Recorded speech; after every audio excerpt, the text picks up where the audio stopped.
Oi, gente, bom dia. Colofé, Mucuriú, Butumbá, Orei, Saravá. Toda a saudação de respeito a nós, povo de matriz africana. Vim passar rapidinho para falar com vocês, quando eu abri o celular hoje de manhã, já começou acho que isso ontem, a respeito de um vídeo onde um distinto zelador chegava na casa de outro zelador, se eu estiver errado me corrijam, e ele esperava o entrar da santa, ou adentrar da santa, lembrando que a santa tem um compromisso litúrgico de entrada no barracão apresentação, assim como uma rainha. Uma rainha, por mais que ela tenha intimidade com você, ou intimidade para com a sua história, ela não pode interromper um processo de entrada litúrgica do barracão para lhe cumprimentar.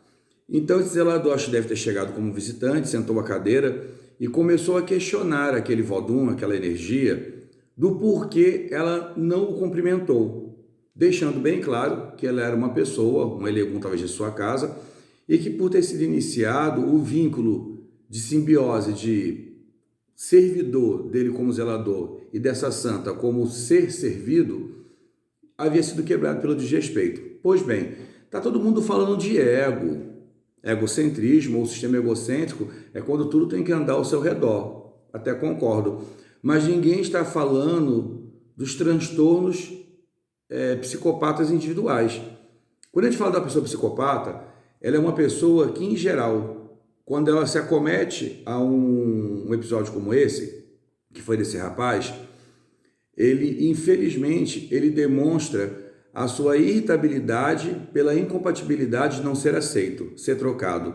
Geralmente, um psicopata, ele sempre institui um relacionamento com uma pessoa que tenha um gênio dócil ou de precisão. Nos relacionamentos psicopatas, eles estão com alguém não pela pessoa, mas por tudo que a pessoa possa oferecer mediante a eles. Por tudo que eles possam tirar.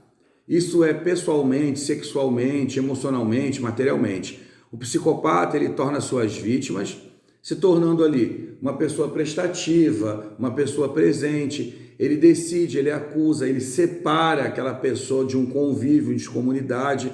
Ele domina, ele serve aquela pessoa de uma forma com a qual ela possa entender que ele é pleno e absoluto. Aí sim, desculpa estar coçando o nariz, gente, que essas mudanças climáticas, minha alergia fica esquisitinha.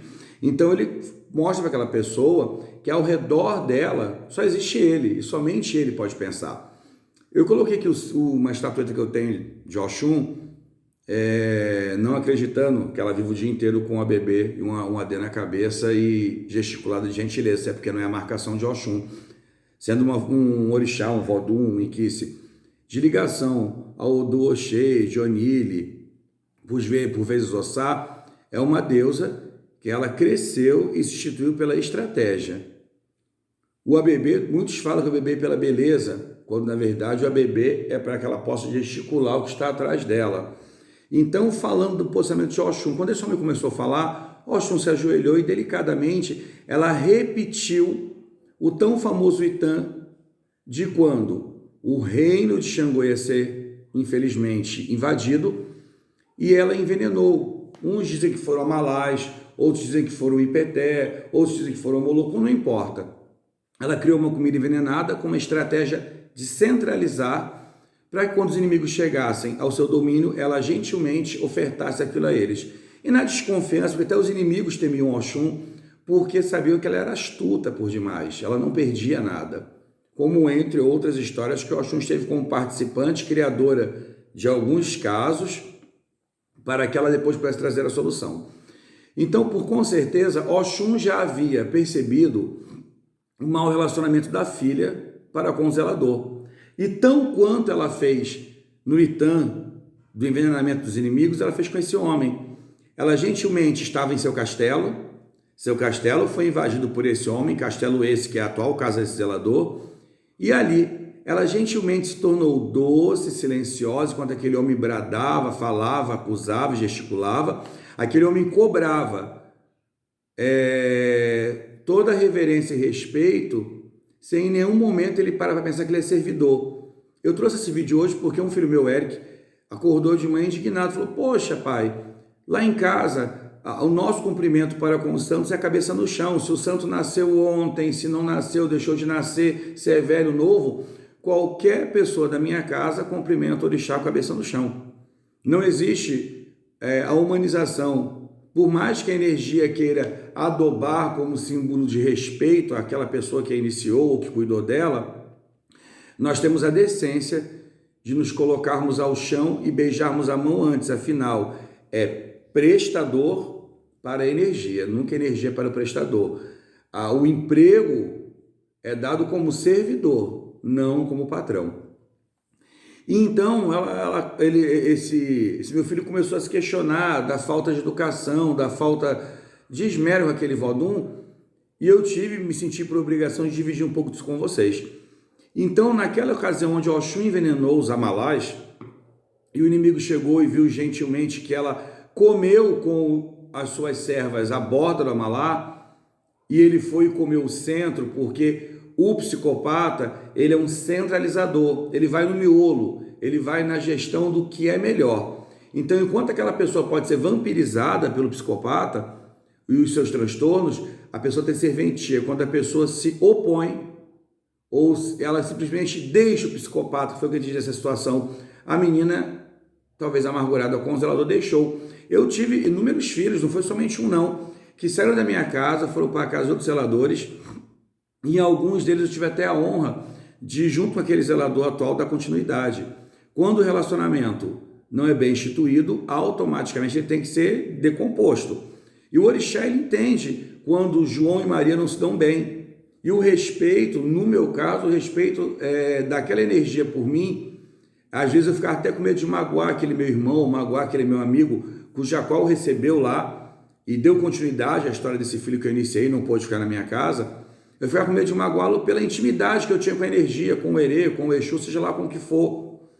Então eu sabia também ter o meu local. Afinal, a minha importância é dada à minha forma de fazer.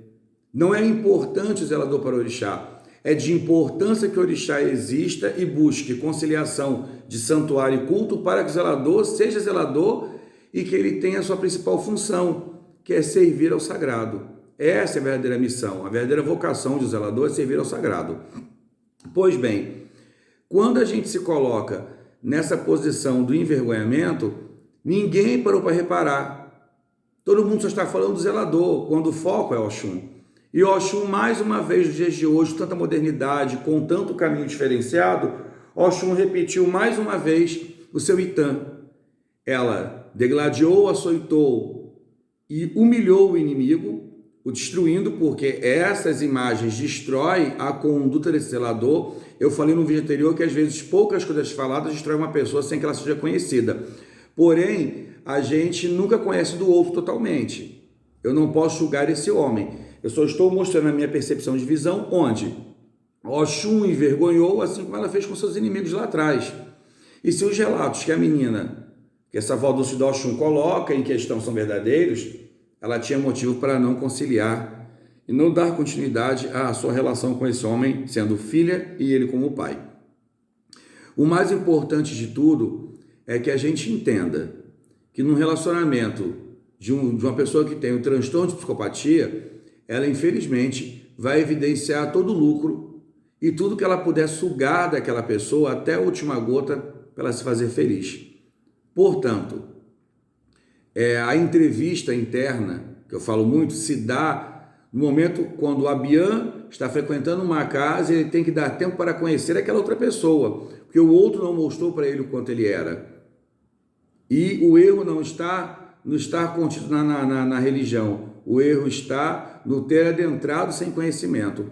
Às vezes o psicopata pode ter feito de todo um show numérico para dizer àquela pessoa que se ela não obtivesse a sua iniciação, não teria sorte. Pois bem, nós possamos aprender a não falar pelas divindades, nós precisamos representá-las e, significadamente, mostrar o que elas determinam na vida da gente. Eu hoje estou de amarelo, com conta de Oxum, com ideia de Oxum, como forma de louvor a Sayabá, que dela vem o culto do meu Vodun, dela vem o histórico de aprendizado, de força, dela eu tenho a herança de espiritualidade que o meu Deus também carrega. A questão da inteligência, do falar em público, da vaidade, de trazer a visibilidade como forma comportada. Então, esse zelador teve um chilique de ego, sim, mas ele somente demonstrou os seus transtornos de psicopatia, entendeu? De uma certa forma, quando a Oxum entrou e ela não podia parar para falar com ele, é porque ela tinha também um protocolo a cumprir. Talvez ela poderia parar e falar, eu nunca passei por isso, que o meu santo, eu tive a zeladora que me iniciou, um homem que me deu 14, e eu retornei o homem que me deu 7, e pretendo ficar com ele até o resto da minha vida, e que ele dure bastante, se Deus quiser, ou desse permitir. Mas meu Vodun nunca teve o problema de se ajocar a alguém. Eu não tenho costume de receber adobá de Vodun, de energia nenhuma, porque eu não sou digno. Porque enquanto minha mente pensar em discutir, em brigar, enquanto eu depender de tudo que eu dependo na face da Terra, eu ainda não sou inorgânico, eu sou extremamente orgânico capitalista. Então, o que esse homem possa sentir da lição dele, ao entender que, indiferente do que é a verdade, que a história sempre tem, a parte que João conta, a parte que a Maria conta e a parte que é real, mas que ele possa entender que se ele foi ali afrontar a pessoa, o Elegum, achando que ele estava somente de olhos fechados e dançando, entendeu? Fazendo o protocolo dele, se ele afrontou o Vodunce, ele infelizmente esqueceu que ele mesmo se deu ao início desse culto, fazendo com que aquele Vodun morasse naquela cabeça. Então, de certa forma, ele foi tão açoitado quanto Oxum açoitou seus inimigos. Eu espero que nós possamos parar para pensar e que a gente possa refletir e deixar de dar o crédito e mérito ao escândalo que esse homem fez. Porque contrariedades serão sofridas diariamente, todos nós sofremos. Viver próximo a um psicopata é viver um relacionamento de pressão, de medo.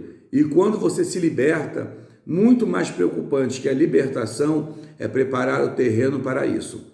Portanto, ter um psicopata ao nosso lado é ter um questionador, uma pessoa que vai nos retirar do meio de convívio de outros, uma pessoa que é histriônica, que é histérica, que ela está sempre gesticulando, fazendo, que a primeira impressão que ela passa é de ser um amparador, ela ampara você, para depois ela demonstrar as garras.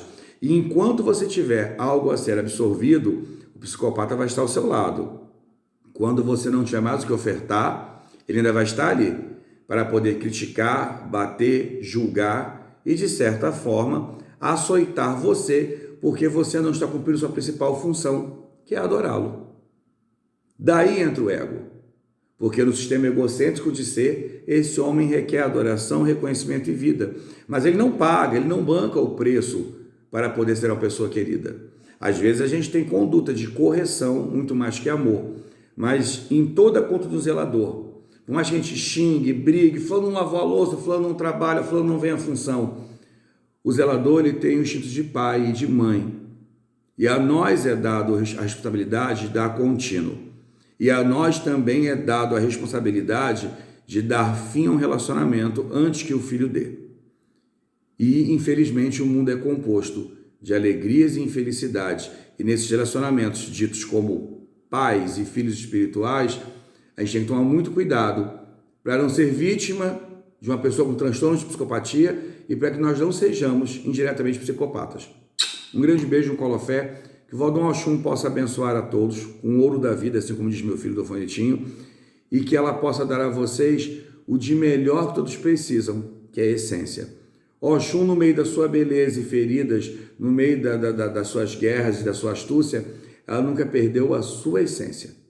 Ela carrega a bebê, para ela poder sempre lembrar quem ela foi, quem ela é e quem ela poderá ser. Só tem um futuro quem institui um presente, mas só vive o presente quem conhece o seu passado e sabe de onde veio e os erros e acertos que cometeu. Grande beijo, colofé, até o próximo encontro.